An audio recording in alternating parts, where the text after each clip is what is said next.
Ready, set, Welcome to the Dynasty Nerds Fantasy Football Podcast, where we discuss Dynasty strategy, rankings, and all things NFL. So get ready to geek out on fantasy football with your host, Rich Dotson. And welcome to the Dynasty Nerds Fantasy Football Podcast. I am your fill-in host, Matt O'Hara, joined here today with my co-host, Garrett Price. You've been waiting a long time to do that. It has been. That's why I gave it a little extra aim. Yeah, I could tell you were ready. Like, I think you had practiced a couple times. I stared myself in the mirror today a couple times when I knew that I was going to be on and I was going to be the host. And I did it. I'm not going to lie. I practiced. So I hope it came across well. Yeah, thanks, man. It came across great to me. All right, great. So obviously, no Rich here today. Him and his family, I think he tweeted out earlier today that they all have COVID. So we're all, obviously going to keep them in our thoughts here, and hopefully that kind of passes through pretty quickly. This variant that's going around spreads quickly, but apparently it's a little bit lighter of a variety. So hopefully they all get over that pretty quickly. So I guess let's just get into the show here a little bit. We have a promo, I think, Garrett, right? Yeah. Before we get into everything, this is a promo for us. This is not somebody else we're talking about. We're talking about Dynasty Nerds. We are offering all our podcast listeners, that's you, if you're listening right now, you are a podcast listener, a special discount during the Dynasty holiday season. Sign up for any membership tier, use the promo code WINTER, and receive an extra 15% off. If you're out of the playoffs, start planning for the future by using our Dynasty GM tool to see where your team stacks up. Start getting ready for your rookie drafts with our Dynasty Nerds Film Room. We cut up the film of all the top incoming rookies, and you can watch the top prospects in an extremely efficient way. See each play the player is on the field with no fluff in between. Sign up now using the promo code WINTER, that's WINTER, to receive 15% off any of our membership levels. And Matt, I know we are, obviously we're without Rich, but we will also be off next week. We will not be here. Every year we take that week between Christmas and New Year's off. But when we come back, we are going to be doing arguably one of the most popular episodes, I would say. I love this episode. Yep. Yeah, it's the way too early mock draft. We get to hear Rich butcher most of the names. We get to talk about guys that we're going to draft in the top 5 that later we wouldn't even take in the first round, and It's wonderful. It is a great thing. It's a great exercise. I mean, it's more like an introduction to these guys, right? I mean, that's what it's all about. You were talking about the film room there when you were talking about the special we have going on. I was in there today because I wasn't quite sure if we were going to be talking prospects today or what we were going to do for the Nerd Herd show. Yeah. So I was in there dabbling, just lightly, just looking over some just some Senior Bowl guys. I liked a couple guys. I thought a couple of guys kind of looked like they were going to be backups, but we'll get into that kind of stuff later. It's a nice mixed bag there at the Senior Bowl, so that's what I really like about that particular bowl game. You get some high-end guys, but you also get some late-round gems in there. So fun stuff. Love the film room. And winter, today is the day that we're recording this. Today is actually the first day of winter. Is it officially the first day? It's officially the first day, so it's a perfect time. Yep, to get in there. Isn't it also one of the shortest days of the year as far as actual daylight? It is. That is. Yeah, I know it's one of these within like this week here. But it's the 21st, yep. 21st, okay. You were mentioning some of these players that we looked at in the film room. Look like they might be backups. Before we get into all the injury news and everything like that, we had a lot of players that are supposed to be stars that played like backups this week. Smooth transition. Smooth transition. Look at you. Did you like that? Yeah. Go ahead. Yeah. We had a lot of players that just in week 1 put up absolute duds. Now, we try to stay away from the hyperbole of, this was the worst ever, or this thing was the best ever, or, whatever it is. But it's hard to remember a week 1 where more stars just put up absolute duds. Now, I am currently in the playoffs in 7 leagues. 3 of them I have buys. The ones that I do not, I actually have gotten very lucky overall. There is only one league that I'm not moving on to the next round. Matt, do you care to guess which league that would be? We played in the league, and I think the last time I checked, the games are going on right now, the Tuesday night games. So anything could happen. Telling me there's a chance. But I think Sony Michel. I think I have about a 40-point lead. So I think I might cruise into the victory lane this week against you. But hey, man, stuff happens. Obviously, I had some underperformers, but it's true. This was Brady gave me a chance. Brady putting up a dud gave me a chance in that league, but the combo of Travis Kelce and Mark Andrews this week was, in a tight end premium league, no less, was pretty tough to beat. I didn't want to be the one to bring it up. I felt like that would be pouring salt in the wound. So now that you said it, Travis Kelce and Mark Andrews, both over 40 points in that league. That burns, man. That hurt. Yeah. I even had my boy Amon-Ra starting in that league. I was like, oh, man, what a great sneaky start. I'm so smart. And then I look and I was like, frick, he's got Mark Andrews too. Gosh darn it. But just in the quarterback position here, Joe Burrow, 12.8. Kyler Murray, 12.6. Dak Prescott, 10.6. Ryan Tannehill didn't even crack double digits, 9.9. Tom Brady couldn't even get to 5 points in regular scoring leagues. Absolutely brutal. But I think where people really got hurt was at some of these running back and wide receiver positions. Najee Harris, Alvin Kamara, Cordell Patterson, Joe Mixon, Michael Carter. I mean, all of these guys put up absolute duds. I mean, Najee Harris with 4.6. That's brutal, man. I mean, because normally he's got such a high floor just because of the receptions that he's going to get you. Yeah, so that was a tough one to swallow.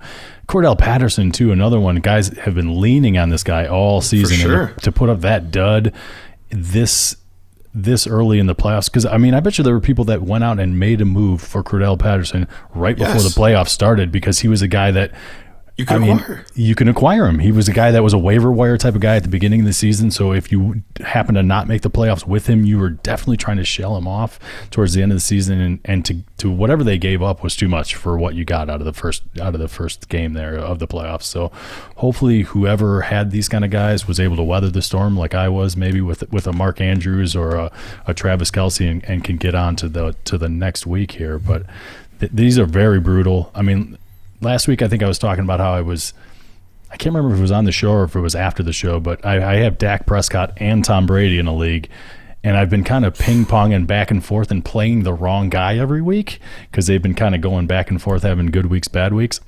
And this week, it was just all bad. Of course, I played Tom Brady, which was the worst of the two because that's how my season has been going in that league, but I still advanced. It's fine. I had Mark Andrews. I had Mark Andrews in that league also, so it's okay. He covers up a lot of boo-boos. But yeah, just brutal week. I know we kind of poo-pooed over and kind of went over the quarterbacks, but it's a tough go. I mean, Michael Carter too was another guy who just coming off IR. They really didn't have anyone else there. You were hoping and praying, hey, this guy's going to come back to the form that he had before the injury and to throw up 3 points, man. It was just another brutal one. So it was tough. Wide receiver did not get better. You could argue it was even worse. Mike Evans, 2.4. Amari Cooper, 2.8. T. Higgins, who's been red hot, 4.3. Hunter Renfrow, just on raw catches, you'd think he'd have more than 6. Just on raw catches alone, total for the game, he had 6.2 fantasy points. Claypool, Michael Pittman Jr., and Jamar Chase didn't even crack 2 points. They were all below 2 points. Michael Pittman was rough, man, because that was one of those games where I did not catch the beginning of the game. I had something going on. And I looked down at my phone. I'm like, 1.7 points. That stinks. Like, not that deep into the game. I'm like, they must not be throwing to him. And then I look up, and he was actually thrown out of the game already. I was no more hope. Oh man, right for an early week start. That was a rough way to start the week. And on a play that I didn't see it live, like I had mentioned, but from the clips that I saw on Twitter, it looked like he was the one getting hit from behind and like running into it. Ripped off. Yeah, helmet ripped off. I understand. I hear that he's the guy that instigated it, but when you're getting bullied by 2 guys, I don't understand how you're the person getting thrown out. But whatever. I mean, I'm just a fan. and a guy that I had, Pittman in my starting lineup. So I got sour grapes on that one a little bit. But I actually did, in the league that I had Michael Pittman go out with 1.7 points, I ended up winning last night on the last meaningless Justin Jefferson pass that he caught, like at the very end of the game. I won by less than a full point. So, and the guy had Kirk Cousins, so it was one of these things we were neck and neck going into the matchup, and I ended up just squeaking it out. So I'll live to fight another day, even though Pittman was tossed out of that game and only got me 1.7 stinking points.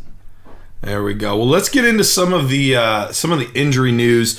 The Tampa Bay Buccaneers took a brutal loss, but it was more than just a loss on the field. Absolutely brutal with all the injuries. Chris Godwin, ACL, done for the season, and which was kind of surprising. If you're watching that game, he was on the sideline like running a little bit. Looked like he was trying to get back in the game. So for it to go from he might get back in this game to he's done for the year with the ACL is a big turn of events. Yeah, and such a bummer too, because he was having obviously such a great season, but he's playing on the franchise tag. This is about to be his year to be, going into free agency cash in, and to have the torn ACL at this, especially at this late of the season. I mean, who knows? This puts, I think, the beginning of the season obviously in question for a guy like for Godwin as well. So it is very rough. It's going to, obviously it's going to affect his pocketbook some, but it's going to, from a fantasy perspective, it's going to be hard to count on him for the beginning part of the season also. So Chris Godwin going down this late is a pretty big bummer all around. Well, real quick breaking news, because this is very important. In the Seattle game here, apparently there's been a changing of the guard. Maybe not officially, but in my heart. DJ Dallas, give us the 8 Dallas carries, update. 41 yards and a touchdown. That's because I needed Rashad Penny and put him in, so then he got injured, of course, So I think I have DJ Dallas on that same team. So if I do squeak by, which I think I'm going to, at least I'll have him. You'll have the backups, however many people have been injured and hurt. I have Chris Carson in that league too, so I technically do have the backups. There you go. You got everybody. Do you have Travis Homer as well? You got DJ Dallas's backup? No, I don't go that far. Come on, man. Got to draw the line somewhere, Garrett. I don't know how deep this league is, man. I don't know. All right, back to the injury news. Mike Evans in that same game, hamstring. He's looking a little bit better day to day. Looks like he has a shot to at least play this week. But then the one that probably hurts the most for fantasy football owners like us, we mentioned Cordell Patterson. He was somebody that was available at deadlines. Leonard Fournette was another guy that was available at deadlines in a lot of leagues. He's week to week, and there's a chance that he could even go to IR.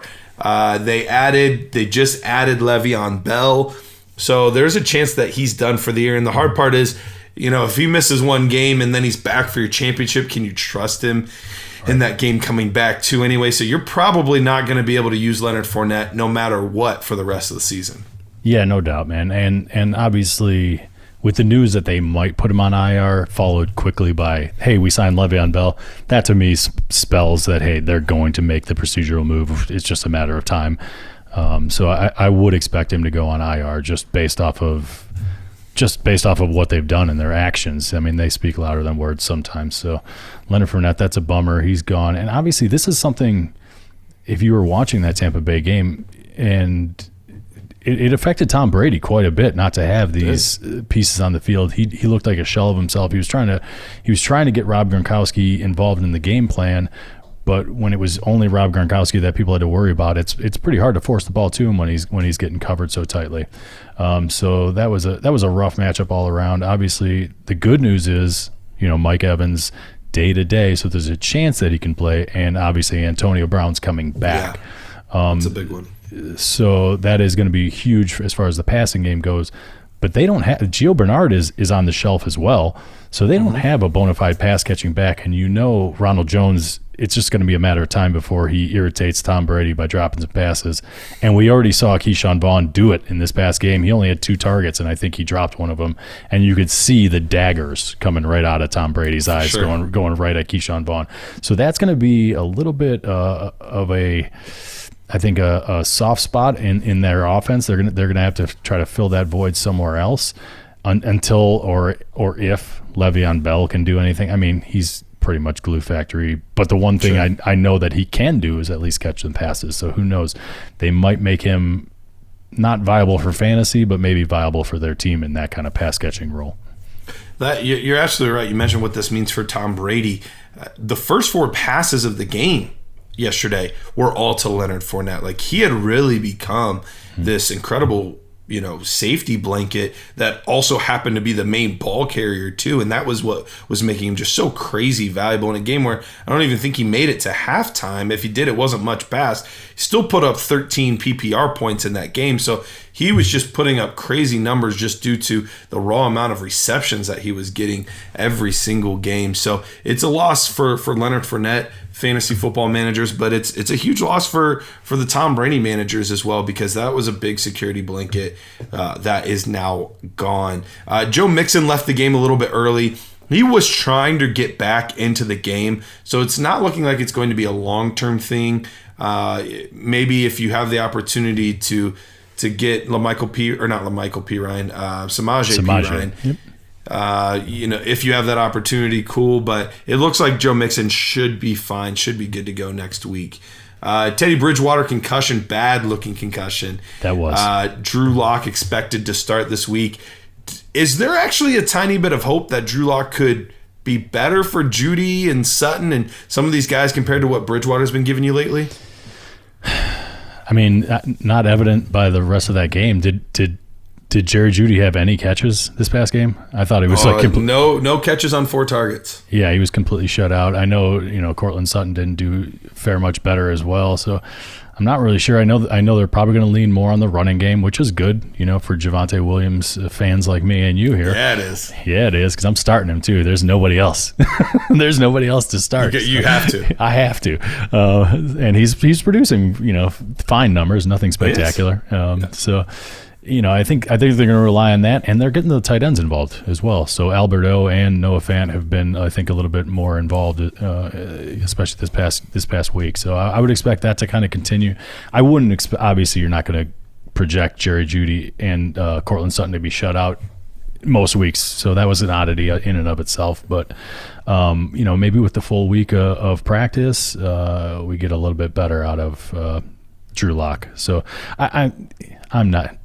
I'm probably the wrong guy to ask. I don't like either one of those quarterbacks very much. I definitely don't like Drew Lock. I'm not a huge Teddy Bridgewater fan, but I think I do like him actually more. So, okay. Rondale Moore, ankle injury day to day, probably isn't affecting much for your fantasy playoffs. A guy that had been playing pretty well, Pat Freiermuth, he got a concussion. He's in concussion protocol right now.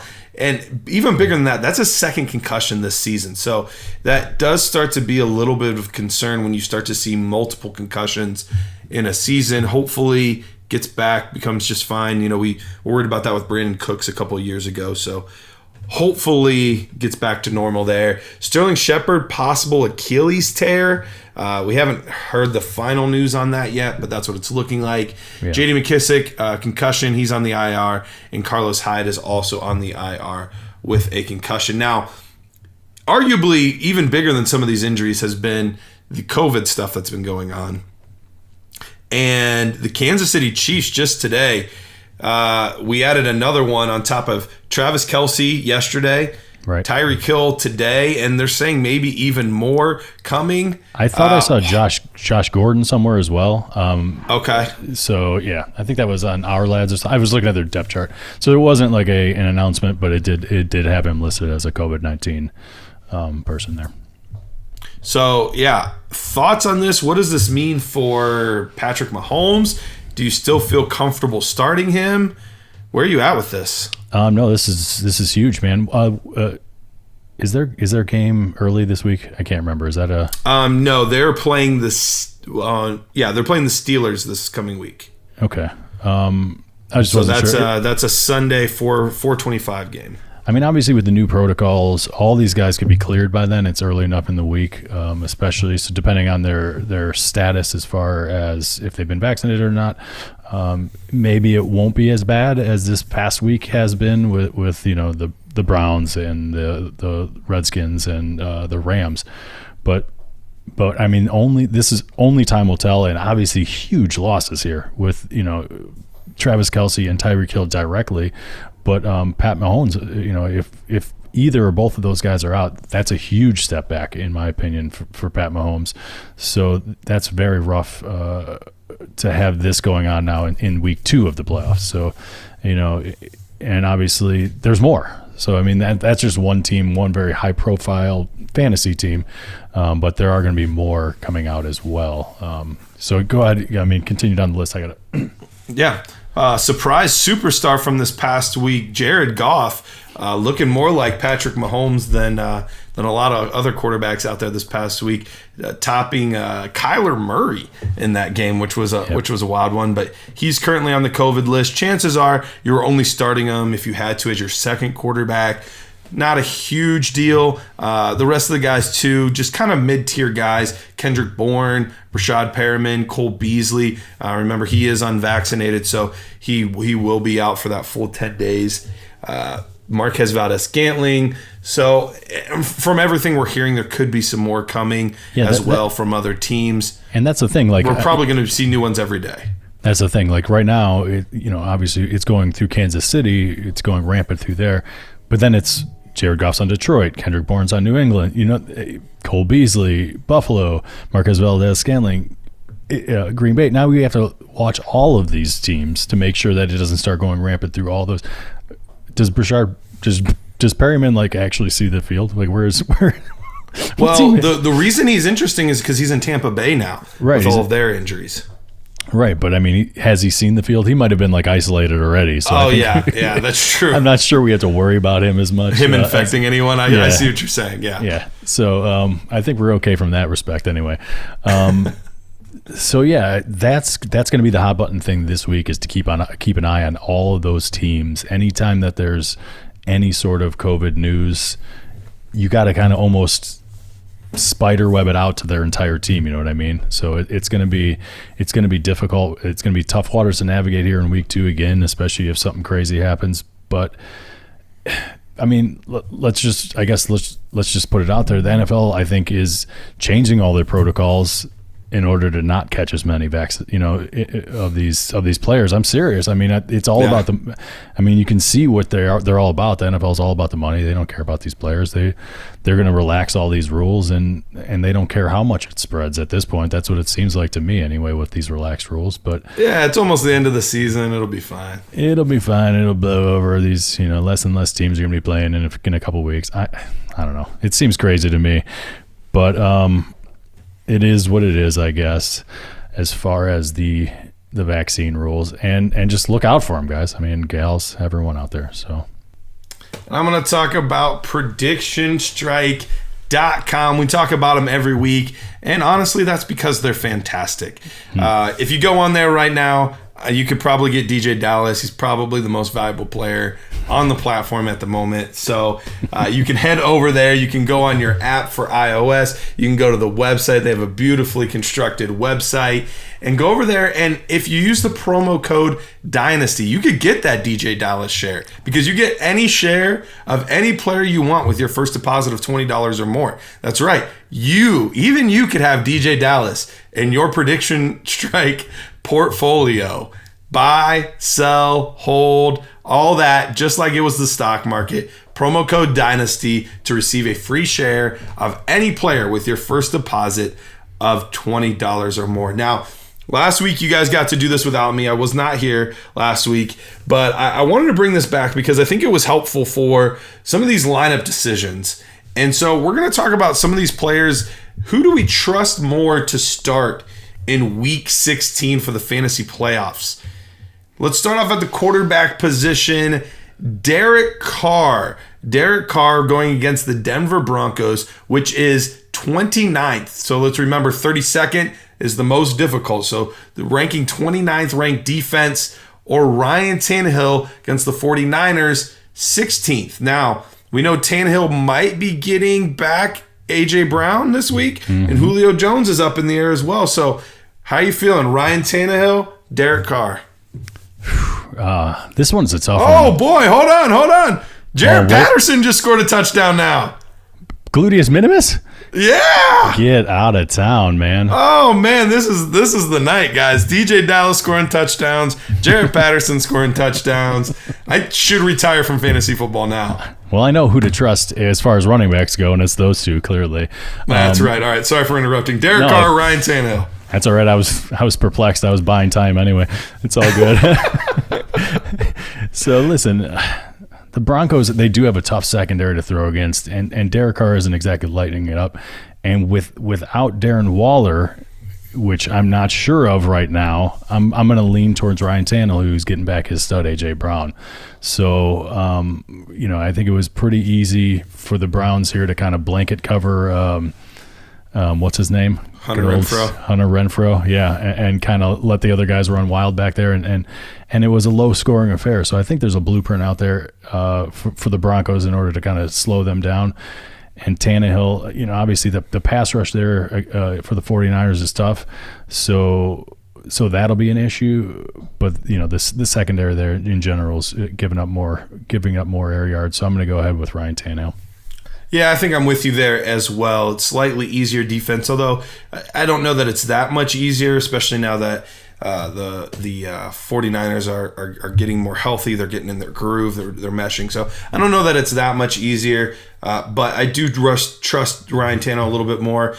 He seems to run a little bit more, especially on the goal line now that Derrick Henry's not here. He has 7 rushing touchdowns on the season. So even if he's not going to get it in through the air, he might get it in on the ground. And if there's any chance those other receivers will be back, that's a really nice boost. So I'm going to agree with you.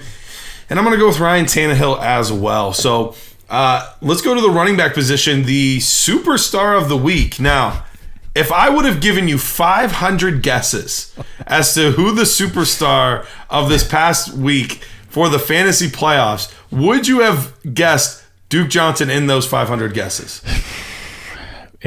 Was it all just running backs or just in general, 500?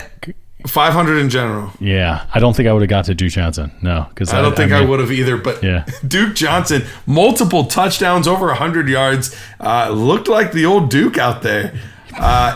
But he has a tough matchup this week against the Saints, the toughest run defense. Or would you rather go with Ronald Jones with Leonard Fournette being out versus the Panthers, who are pretty middle of the road against fantasy football running backs? Garrett, why do you have to do this to me, man? Neither one of these choices is good. I don't like either one of them, man. But somebody's going to have to decide here. I know. We're dumpster diving, man. It's tough on these streets. This is tough, man. I mean, I would love to just say, hey, go with the hot hand here and go with Duke Johnson. At least I know he can catch passes and isn't total stone hands. But the Saints, they do have a tough run defense. So to me, it's go with Ronald Jones. Hope that he gets the bulk of the carries and it's in a positive game script and they don't have to throw too much in this game. So and I think that's doable against the Panthers for Tampa Bay. So I'm going to go Ronald Jones just because I think he's going to get more work and it's a softer defense to go against. I'm with you too. I'm not ready to jump on the Duke train just yet. They did already sign him for the rest of the season, so I mean, he really made a good impression. And there's rumor that he could even be on the roster again in 2022. But at the same time, Myles Gaskin was only sort of healthy in this past game. He might be back to full strength. Who knows what the workload will be like. So I'm leaning towards Ronald Jones as well. It is a slightly easier matchup too. All right, this isn't digging quite as deep here. Chase Claypool versus the Chiefs, who are 21st against wide receivers, or Amon-Ra St. Brown versus ATL, Atlanta Falcons, who are one of the easiest at the 6th overall spot. Who you taking?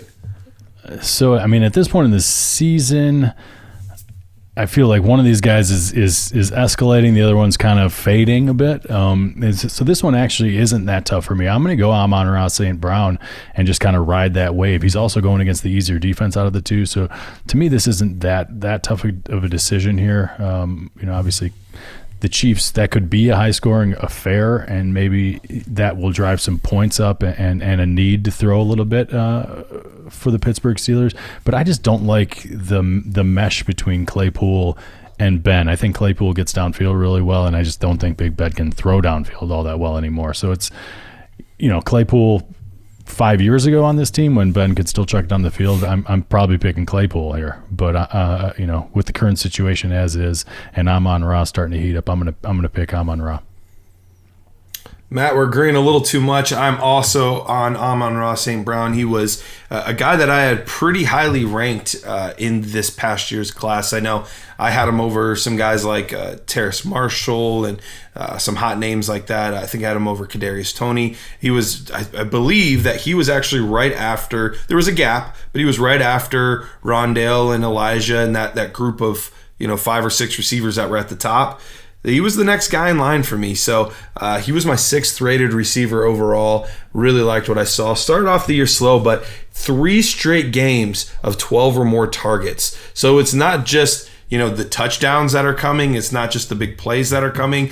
He is being heavily targeted, and he is clearly the top option on a team that's riding a wave right now. They might still be one of the worst teams record-wise in football, but they've won 2 games here recently, and I think they have a lot of momentum at the moment. So assuming Jared Goff is not out, I think that's a big caveat. If Jared Goff is out in this game because he's on the COVID protocols right now, that might be enough to switch me to Chase Claypool.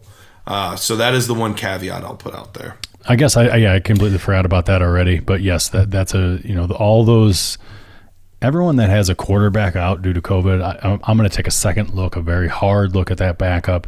And if I don't like what I see there, I'm probably going to try to pick a different option. Yep, I'm with you on that. Let's go back to the wide receiver position again here. Russell Gage versus Detroit. So the same game we were talking about with Amon-Ra St. Brown, but the Lions have actually been pretty decent against the wide receiver position, 19th overall, or Devonta Smith going up against the Giants, who are 13th. So you going with the Eagles receiver or the Atlanta Falcons receiver? Which bird are you going with? So I'm gonna go with the Falcons on this one. I'm gonna go Russell Gage. Obviously, he's coming off a really nice performance this past week. 8 catches, 91 yards, and a touchdown on 11 targets. And really, it's been the past 3 or 4 weeks is where he's seen a nice little spike in his targets in general. So week 11 he had 8, and then 12 he had 8, 7, 12, 6, and then 11 for the past 5 or 6 weeks, however many that was. So he's a nice little piece here. They got to throw the ball to someone there, and obviously it's basically Russell Gage here and Pitts. So while I like Devontae Smith an awful lot, and obviously I have him much higher in my dynasty rankings for this particular week, I'm going to go against Russell Gage. I'm going to go Russell Gage. This was a really tough one for me. I went back and forth a lot of times, but I'm actually going with Devontae Smith on this one.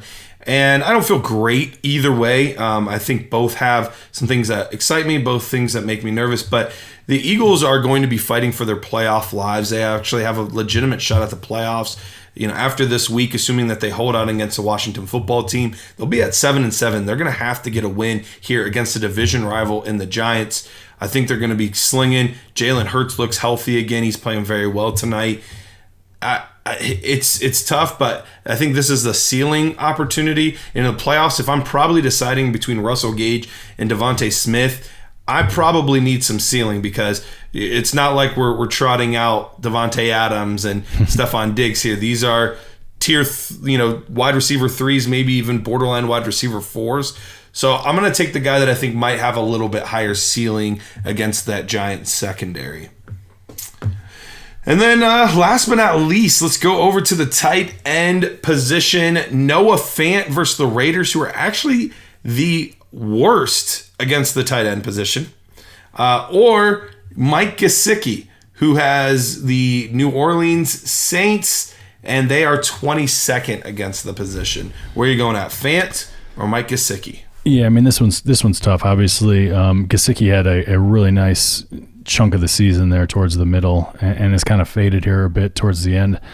And Fant has been kind of so borderline tight end 1 kind of all season.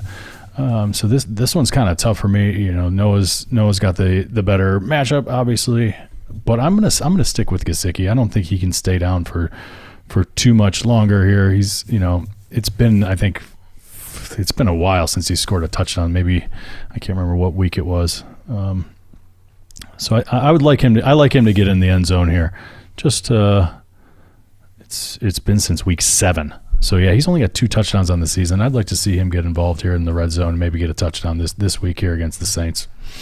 Yeah, you're not going to be able to run the football against the Saints. So right. Even though they're doing pretty decently against the tight end position, I'm gonna agree with you here. Alberto worries me a little bit too. He's been very involved since coming back from injury. So that's definitely part of the equation. So I think I'm with you. I think I'm going to take Mikey G over here with the Saints, and I think that's going to fill out our fantasy football lineups here.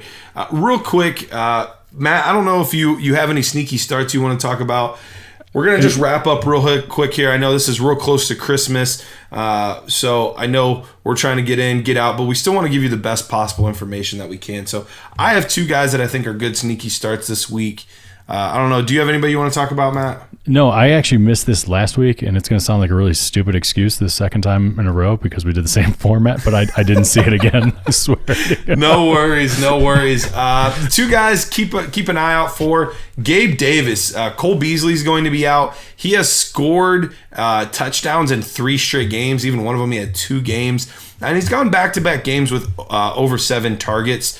So I think this is a good opportunity for him to break out a little bit. The Bills are definitely going to need a big game out of someone outside of their core players because Bill Belichick and the Patriots, they're always looking to take away that top option, which is probably going to be Josh Allen's legs and him throwing the ball to Stephon Diggs. So somebody like a Gabe Davis is going to have to step up. I think he's a little bit of a sneaky start this week. Gerald Everett, another guy I think is a sneaky start, averaging over 5 targets per game over the last 3 games, and that's not even including tonight. And tonight he's actually playing very well as well. He's got 4 receptions for 60 yards, leading the Seattle Seahawks in receiving there. So I think he's a guy that could sneak in there. You're not expecting a ceiling game. He's not going to get you 20 points, but I think he could get you a solid 8 to 10.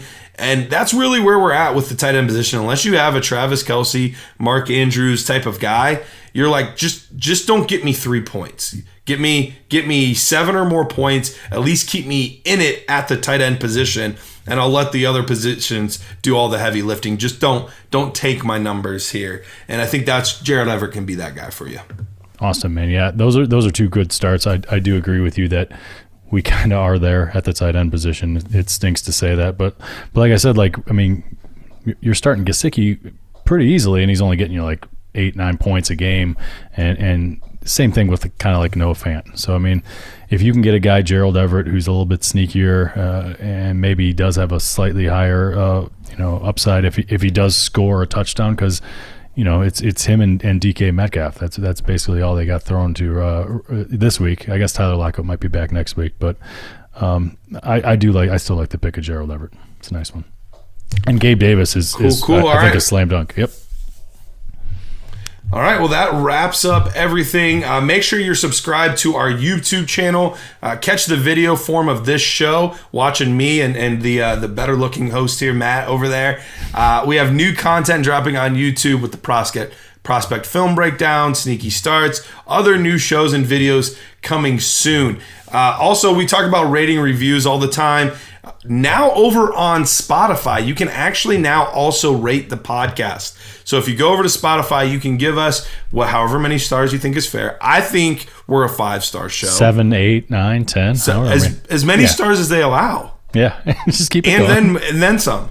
Like right to Spotify. I want handwritten notes of please give these guys 13 stars. Thank you. But also follow us on Instagram, Twitter, TikTok at Dynasty Nerds, and join our Dynasty Nerds Facebook group where we have over 13,000 members talking Dynasty fantasy football. That is all we have for the week. Matt, anything else from you? No, man. Happy holidays, to everyone out there. Absolutely. You guys enjoy your Christmas and tune into the Nerd Herd episode where Matt and I will be talking some sophomore step-ups and some third-year breakouts. Adios.